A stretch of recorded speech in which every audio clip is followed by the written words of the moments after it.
कुछ जंगली शेरों ने मिलकर एक गधे का शिकार किया, लेकिन उनमें से एक शेर ने कहा, इसे मारो मत, मेरे पास इसको लेकर एक बेहतरीन योजना है। उस योजना के तहत शेरों ने गधे को अपने साथ रखा, उसकी देखभाल करके उसका विश्वास जीत लिया।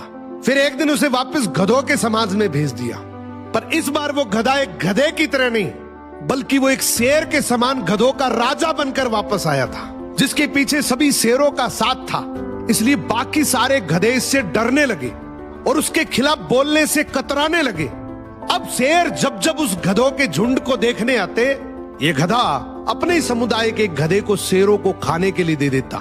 ये गधा गधों के बीच तो एक शेर जितना ताकतवर बन गया था, लेकिन शेरों के बीच वो अब भी एक गधा ही था। ये अपने जैसों पर तो राज करता था, लेकिन ये एक ऐसी ताकत से जुड़ा हुआ था जिससे वो बचकर भाग नहीं सकता था। इसने हजारों मासूम गधों की कुर्बानी दी, सिर्फ ये सोचकर कि इससे मैं और ज्यादा ताकतवर बन जाऊंगा। एक दिन ऐसा आया कि सभी गधों ने एकजुट होकर उसका विरोध किया और ये ठान लिया कि इस बार शेर जब भी शिकार करने के लिए आएंगे तो हम में से कोई नहीं जाएगा, चाहे उसका परिणाम कुछ भी हो। अगले दिन जब शेर आए तो ये गधा अकेला ही खड़ा था, इसके पास कोई दूसरा झुंड नहीं था।